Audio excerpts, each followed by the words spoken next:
Friends, welcome back to my YouTube channel. இன்னைக்கு day கொஞ்சம் நல்லா வார்மாக ஸ்டார்ட் ஆச்சு இல்லை?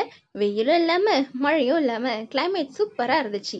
அதுக்கேற்ற மாதிரி எங்கள் ஹஸ்பண்ட் ஒரு ஐஸ்கிரீம் வாங்கிட்டு வந்தார் பாருங்க. அப்பா சூப்பராக இருந்துச்சு.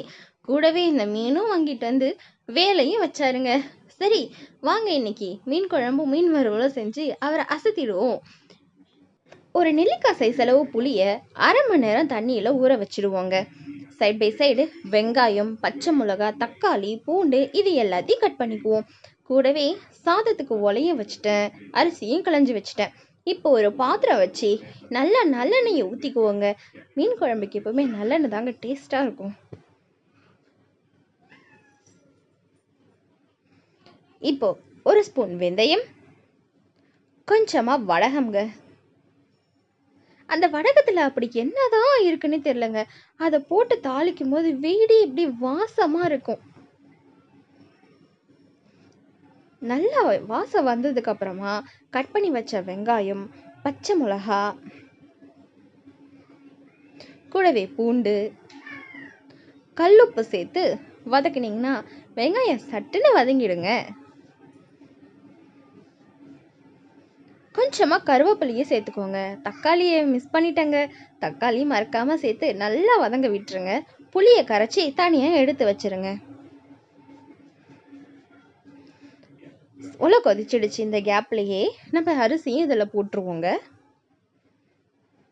சைட் பை சைட் நம்ம வெங்காயம் தக்காளியும் நல்லா வதங்கி வந்துடுச்சு. இப்போ ஒரு 4 ஸ்பூன் அளவுக்கு குழம்பு மிளகாய்த்தூள். இது எல்லா இந்தியன் கிச்சன்லேயும் இந்த குழம்பு மிளகாய்த்தூள் கண்டிப்பாக இருக்கும். அதை நம்ம ஆட் பண்ணிக்குவோம். கரைச்சி வச்சிருக்க புளியையும் சேர்த்து தேவையான அளவு தண்ணி விட்டு நல்லா பச்சை வாசனை போகிற அளவுக்கு இந்த குழம்பு கொதிக்க விட்டுருவோங்க. இன்றைக்கி நாங்கள் தேங்காய் பாறை மீனும் சங்கரா மீனும் தான் வாங்கியிருந்தோம். ரெண்டுத்தையும் தனித்தனியாக பிரிச்சுட்டு உப்பும் மஞ்சத்தூளும் போட்டு விரசி எடுத்துருவோங்க. தேங்காய் பாறையில் தேவையான அளவு உப்பு, மஞ்சள் தூள், மிளகாய் தூள், இஞ்சி பூண்டு பேஸ்ட்டு, கொஞ்சமாக புளி தண்ணி, கார்ன்ஃப்ளார் இல்லைனா ரைஸ் ஃப்ளார் இது ரெண்டுத்தையுமே சேர்த்து ஒரு அரை மணி நேரத்துக்கு டிஸ்டர்ப் பண்ணாமல் ஊற வச்சுருவோங்க. இந்த கேப் இல்லைனா அடுத்த ஐஸ்கிரீம் சாப்பிட்லான்னு வந்துட்டேன். ஆனால் கொடுமையை பார்த்தீங்களா, குச்சியிலேருந்து ஐஸ் தனியாக வந்துடுச்சிங்க. சரி பரவாயில்ல, ஐஸ்கிரீம் பைட் மாதிரி சாப்பிட்டுக்குவேன். இந்த கேப்பில் சாதமும் வெந்துடுச்சு. வெந்த சாதத்தையும் வடித்து வச்சிட்டேன். இப்போ சிம்பிளாக ஒரு ரசமும் செஞ்சுடுவோங்க. மிளகு, ஜீரகம், ஒரு காஞ்ச மிளகா, ஒரு தக்காளி, கருவேப்பிலை, கொத்தமல்லியில் இருக்க அந்த ஸ்டெம்பு எல்லாத்தையும் சேர்த்து ஒரு ஃபைன் பேஸ்ட்டாக கரைச்சி வச்சிருக்க புளி தண்ணி கூட சேர்த்து ஊற வச்சுருவோங்க.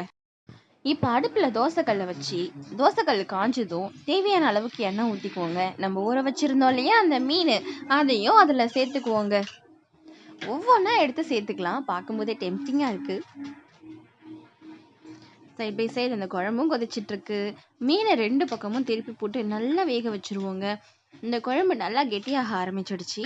குழம்புல இப்போ பார்க்கும்போது கெட்டியாக தெரியுங்க. ஆனால் ஃபிஷ்ஷுக்கு அதில் போட்டோம்னா உடனே தண்ணி விட்ட மாதிரி ஆகிடும். அதனால் நல்லா கொதிக்கட்டும்.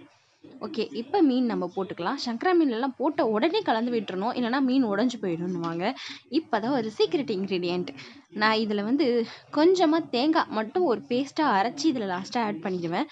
மீன் கொதிக்கிற அந்த 5 நிமிஷத்தில் அதுவும் சேர்ந்து கொதிக்குங்க. இதில் டேஸ்ட்டு சூப்பராக இருக்குங்க. அடிக்கிற வெயிலுக்கு மீன் குழம்பு அதில் கொஞ்சமாக தேங்காய் சேர்த்து அரைச்சாதாங்க உடம்பு தாங்கும். ஓகே, மீன் குழம்பு ரெடி ஆகிடுச்சு. லாஸ்ட்டாக மிளகுத்தூள் மட்டும் போட்டு இறக்கிடுவோங்க. இப்போ ரசத்துக்கு ஒரு வானலில் கொஞ்சமாக எண்ணெய் ஊற்றி கடுகுளுத்த பருப்பு போட்டு இதுலேயும் கொஞ்சம் நம்ம வடகம் சேர்த்துக்குவோங்க. கூட ஒரு காஞ்ச மிளகாயும் சேர்த்துக்கணும், நான் மறந்துட்டேன். நம்ம ஒரு ரசம் ரெடி பண்ணி வச்சுருந்தோம்ல, அந்த ரசத்தை இதில் ஊற்றிக்குவோங்க.